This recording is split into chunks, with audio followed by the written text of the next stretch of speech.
At the top of the Fairmont Pacific Rim are some of Vancouver's best views and most expensive homes. One buyer looking for luxury recently toured the top 3 floors and bought property on each one, striking the biggest residential real estate deal in Canadian history. Really, they wanted the best of the best, and the Fairmont suited them. It's 5-star, it's a great location, amazing views, it's new, it's ultra luxury, and that's exactly what they wanted, and that's what they got.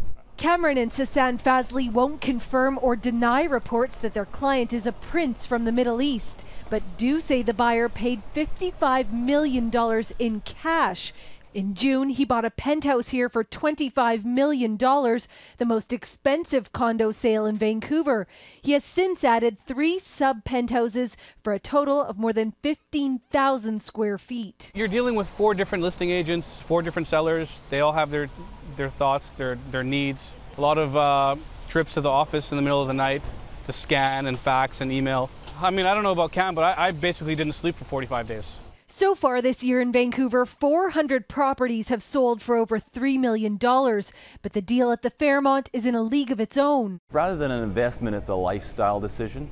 So they're purchased almost as recreation property by, the international wealthy set, if you will. Analysts say the sale could drive up the prices of nearby penthouse suites. I think it might have some influence in the sense that it shows again that the city is appealing to some of these big money buyers from not just outside the city but outside the country. The Fazlis say their secret client was referred by a mentor they've worked with for years. Their commission on the deal, still a mystery. I don't think that's something that we can discuss, but I think that we got a couple good upcoming vacations coming along. And the royal shopping spree might not be over yet.